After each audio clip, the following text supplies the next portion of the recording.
నమస్కారం అయ్యా, నేను మాధవి లత. ఈ రోజు మంగళవారం రోజు బంజారా హిల్స్ లో ఏదైతే అమ్మోరు తల్లి గుడి కూలగొట్టినరో ఆడ బోనాలు ఉండే బస్తీ వాళ్ళందరూ పిలిచిరు. చాలా సంతోషమైంది. నా అదృష్టం అనుకునే ఈ రోజు బోనం ఎత్తాడు, కానీ బోనం ఎత్తని ఇస్తలేరు వీళ్ళు. ఇంటిలోనే నేను అర్ధరాత్రి 2 గంటల నుంచి పోలీసులు పంపించారు. ఎందుకయ్యా అంటే లా అండ్ ఆర్డర్ అంట. లా అండ్ ఆర్డర్ అంటే అర్థమైందయ్యా, ఏమన్నా రాళ్ళు పట్టుకొని వచ్చి కొడుతున్నామా? కాంగ్రెస్ వాళ్ళు కదా బీజేపీ పార్టీ ఆఫీస్ మీద రాళ్ళు ఎత్తి కొట్టినట్టు ఏమన్నా రాళ్ళెత్తి కొడుతున్నామా? కర్రలతో కొడుతున్నామా? ధర్మంగా శాంతియుతంగా కూర్చొని నీళ్ళలో తడుచుకుంటే జరాలు వచ్చి కూడా ధర్నాలు చేసినాం. మేము ఈ రోజు బోనం ఎత్తుతామంటున్నాం అమ్మోరు తల్లికి. దీనికి కూడా హౌస్ అరెస్ట్ చేసేంత అవసరం కనిపించిందా మీకు? పేపర్ లేదు, పత్రం లేదు, ఏం లేదు, క్లారిటీ లేదు. ఎందుకు చేస్తున్నారో తెలియదు, ఏడకించి ఆర్డర్లు వచ్చినాయో తెలియదు అంటే వీళ్ళెవ్వరికి.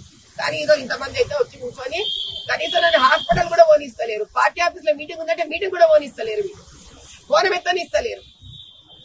ఎంతకాలం న్యాయం ధర్మం నాపుతారయ్యా మీరు? ఎంతకాలం న్యాయం ధర్మం నాపుతారు? 13 ఎకరాల భూమి ల్యాండ్ మాఫియా ఇది.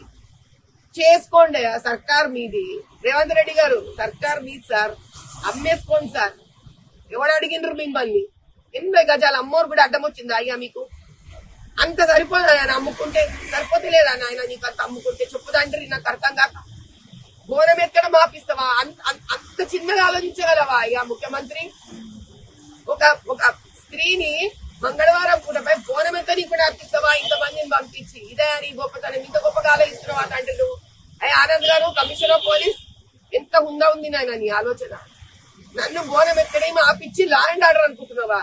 నేను రాళ్ళు పట్టుకొని వచ్చినా, కర్రలు పట్టుకొని వచ్చినా లా అండ్ ఆర్డర్ కోసం మీ వాళ్ళు చెప్తారు. నాకు ఇక్కడ పేపర్ లేదు, ఏం లేదు. న్యాయం ధర్మం ఆగదయా? నువ్వు నన్ను ఆపగలవు, నన్ను ఆపండి. ఎంత నన్ను ఆపుకోండి, ఎంత న్యాయం ఆపుతావు, ఎంత ధర్మం ఆపుతావు. బస్తీ లేకపోయినా నాడు ఎవ్వరేం చేసుకోలేరు. తెల్లోడేం చేసుకోలేకపోయినాడు. స్వతంత్ర పోరాటంలో తెల్లోడేం చేసుకోలేకపోయినాడయ్యా. వీరందరూ ఏం చేసుకోగలరు? ఇది ఇక్కడితో ఆగదు. అంతకంతే పెద్ద ఉద్యమమై ముందుకెళ్తుంది. అమ్మోరు తల్లి ఆన చూస్తూనే ఉన్నాడు ఎంత పెద్దగా అవుతుంది. జయ బోలో భారత్ మాత.